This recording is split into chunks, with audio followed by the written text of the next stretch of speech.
Now that we've looked at what ethics is and why we need to think about ethics, particularly if we're involved in business, we can move on to differentiating ethics from some other standards that we might typically apply in everyday life. So what we're going to look at is the difference between ethics and custom or etiquette. We're also going to look at the difference between ethics and the law, and the difference between ethics and, say, religious standards. So they're the three areas where we're going to take a look. So why don't we dive in? As we've said, we've defined ethics as being about what is right or wrong, or what is a good or bad person. Okay. Now, in terms of other differing standards that also talk about right and wrong or good and bad, we have other standards that overlap with but aren't necessarily exactly the same as ethics. Those are standards that arise from etiquette or custom, so the way we should do things, legal and regulatory standards or the law, as well as religious standards. So in one way, if we don't meet these standards, it could be considered wrong or bad, but in many ways it's not exactly the same as being ethical. So let's understand why that's the case. Now, there's many rules around etiquette and custom and how we're expected to interact with people. We have these in our personal life, maybe in your romantic life, but also in a business setting. These are things like how we should dress and act and communicate in certain situations. And when someone doesn't meet these standards or do things this way, we would tend to say that they've acted in the wrong way. But that doesn't necessarily mean that they haven't acted ethically. Just because something's socially acceptable doesn't mean it's ethical, and vice versa. So while we might strive to comply with these kind of standards, it doesn't necessarily mean that we're going to end up making ethical decisions or being a moral person. So for instance, if you were to write an email to me as a lecturer, we're in a somewhat business setting here, quite formal, and it's quite usual for people to write an email to me and say, "Hey, Gav." Now, if that's your first email to me in a business setting, I really don't think that is how people would normally communicate in that setting. So it's a very informal, generally you would expect to see at least a dear and then often the title of a person in a business and then their last name. Now things vary, right? So if the writer then uses their first name in response to you, I think you can start to use their first name back. But we can see that there's an etiquette here in how to communicate with someone. Now for the person, who emails me with "Hey Gav" or "Hey Big G," they're not necessarily immoral, right? It's not necessarily an ethical breach, but it is a lack of etiquette and custom into the expectations around communication. An area that can be confusing for people is that around law.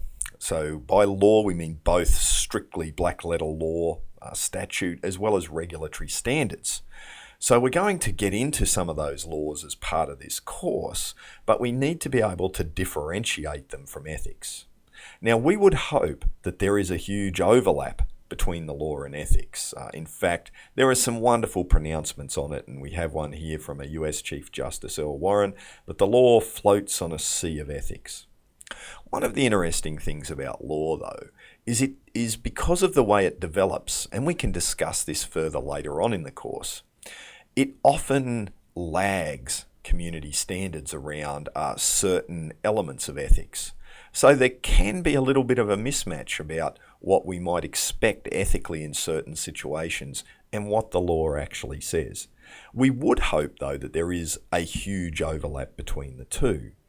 But that raises the issue that not all legal decisions and actions might be ethical, and not all illegal acts might be unethical. So here we have a diagram just representing that what we're hoping is that we've got this huge overlap between the two. But what we end up with are these areas where something may be ethical but illegal. So one of the ways I like to think about this is, imagine that you're driving along and you come across an accident and you find someone who's injured in the accident. For reasons of the situation, you put them in your car and you're going to take them to hospital, right? Because there's no ambulances around that you know of. And you know you've got to get them to hospital. So in that case, is speeding ethical? Okay, now let's take a situation where there's no exemptions for speeding. Is speeding ethical? Well, it might be against the law, but I think it would be entirely ethical to speed in that situation. Then we have other situations where something might be legal, technically legal, but we might say it's unethical. And so in business, we might think of certain situations of sacking people. We might be able to legally, but is there a moral reason for sacking them as part of that decision process? And in certain instances, there might be. It might be we just don't like them. You know, is it ethical then to sack that person? Okay, so as we can see, there are these areas where there is some difference between what is legal and what's ethical. You know, a different way, if that diagram doesn't work for you, one of the ways that I've seen it expressed is kind of as a matrix, right? We have things that are legal, we have things that are illegal, and we have things that are ethical and things that are unethical. Look, if something's legal and it's ethical, it's very clear what you're going to do. If it's illegal and unethical, absent you being a sociopath, we know what we're going to do.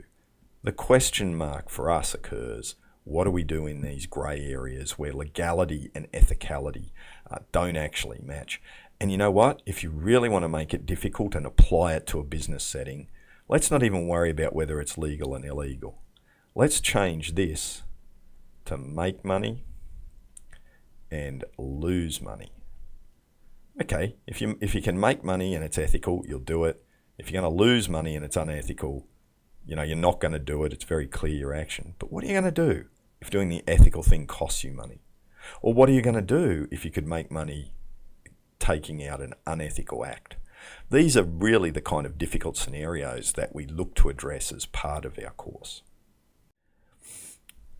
I'll leave you to go through this slide, but it's talking about situations where we might have some of these examples of a clash between the legality and the ethics of a situation. In summary, we can't simply rely on what the law says.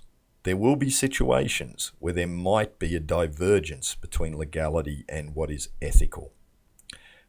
We also see clashes sometimes between not just strictly speaking, black letter law like statutes, but things like codes of ethics developed by companies and by professions, right? Often they don't cover everything and are subject to just the same criticisms as the law is in that, as we've just found out.